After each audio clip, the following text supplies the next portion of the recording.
woke up during the surgery. They weren't human. You were never meant to remember any of this. The last thing you should have recalled was the cold bite of the IV sliding into the soft crook of your elbow. You remember the nurse smiling, the surgical lights humming, the soft pressure mask settling over your face, and that voice telling you to count backward from 10. You got as far as 8 before everything started to pull apart. The colors dissolved. The hum became a low ocean of white, and your limbs floated away from you like dead leaves on black water. But something didn't go right. There was no soft fade into unconsciousness, no sleep, no drift. Instead, there was a sudden snap, like something yanked your mind upward out of a deep hole while your body remained nailed to the table. You woke up, not fully, not like a gasp for air, sit up screaming kind of waking. No, this was worse. You couldn't move, couldn't scream, couldn't even blink. You were aware, trapped behind your own eyelids. You were inside your skull, and your skin was no longer yours. The room wasn't bright. That was the first thing. It should have been a clean, sterile blaze of light. But instead, it was dim, bathed in this deep, bruised red like you were underwater. Shapes moved above you. Not the kind that walked like people. They were too tall. Their limbs hung too long, bending in angles that made your stomach twist. You couldn't tell if they were wearing masks, or if that was just what their faces were. Long slits where mouths should be, and eyes like oil, flat, reflective, but somehow still watching. One leaned close, its breath not warm, but cold. So cold it made your teeth ache inside your jaw. It hovered inches from your face, staring straight through your corneas, and then it spoke. Its voice wasn't made of sound. It was a vibration inside your head, like it had bypassed your ears entirely. Still conscious, aren't you? It said it like it was amused, like it had been waiting. You tried to scream. Inside your head, you were screaming so loud you thought your brain might tear open. But nothing came out. Your throat didn't move. Your tongue was heavy, stuck. Every part of your body was paralyzed, except the part that felt every slice, every press, every shift of metal on bone. You were awake, and they were doing things to you. There wasn't pain at first, just a distant pressure, like someone pushing a finger into soft clay. You could feel them peeling back skin, your skin, with the detached precision of someone dissecting a frog. They weren't rushed, they weren't curious, they were practiced. This wasn't their first time. It wasn't even their 100th. There was no sound of heart monitors, no beeping, no surgical staff moving around with clipped instructions and code words.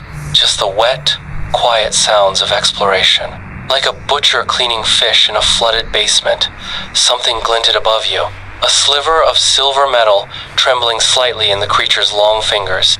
You saw it because, somehow, your eyes were still open, still seeing. It turned the object slowly, letting you take it in. It was a rod, thin, sterile, pointed at the end like a knitting needle, and then it brought the rod down, straight toward your right eye. The last image you saw, really saw, was the tip of that rod breaking the surface of your vision, like a ripple on a lake. And then pressure. Pressure so intense it erased everything else. Not pain, not yet. Just this unbearable fullness, like something blooming inside your skull that shouldn't be there. Then, darkness. But not unconsciousness, because you didn't go anywhere. You were still there. You just couldn't see anymore. They were talking now, the things above you, not with voices, but inside your head. More than one. Too many. Echoes layered over each other, bleeding into your thoughts like watercolors on wet paper. You couldn't separate their words from your own mind. It was all one voice now. A tide. She's still viable. Limited degradation. Memory will fracture. Acceptable range. No exit. You wanted to black out.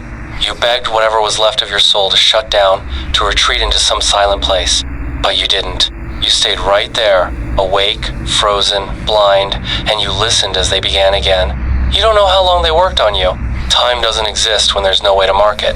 No clocks, no day or night. Just wet movements and the low scrape of metal against what used to be you. Eventually, your body stopped responding altogether. But your mind was wide open. Something was inside it now, and it wasn't you. They didn't put you back the way they found you. You're not sure when they stopped cutting and started filling. It all blurred together. The sound of wetness, the pressure behind your ribs, the sensation of something being pressed in where nothing should fit. Cold things, hard things. You were aware of them folding something sharp inside your throat. You felt the way it settled, like a second tongue, waiting, listening. At some point, they stitched your skin closed. Not with thread, with something thicker. It crackled when it tightened. You felt the tug of it with every forced heartbeat. Your eyes stayed open, but the left one no longer obeyed. It twitched against you, showing you things your other eye refused to believe. Lights that swam through walls. Shadows that didn't follow the laws of light. One leaned close again. Maybe the same one as before, maybe not, and held your head between two fingers like it was weighing a fruit. You won't remember this, it said, but it was lying. You woke up in a hospital room that smelled like bleach and wilted flowers. The nurse told you everything had gone well.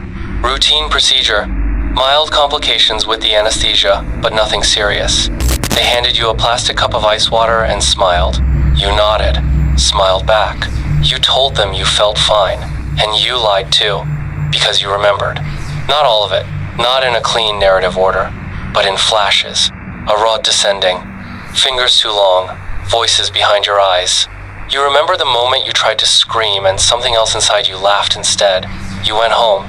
You told yourself it was a dream, an anesthesia hallucination, a bad reaction.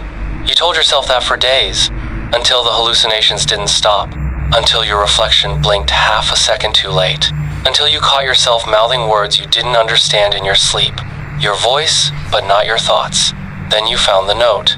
Folded once, slipped under your pillow. Not your handwriting, not human. Do not speak the word aloud. You've already begun the translation. That's when the nosebleed started. You haven't slept since the third night. Not really.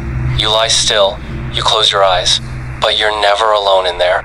You see the operating room again, only this time, you're the one leaning over the table.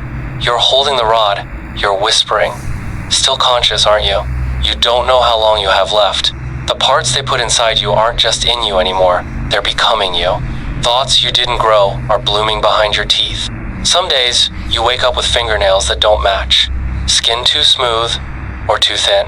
You can see veins that weren't there the day before. They glow sometimes.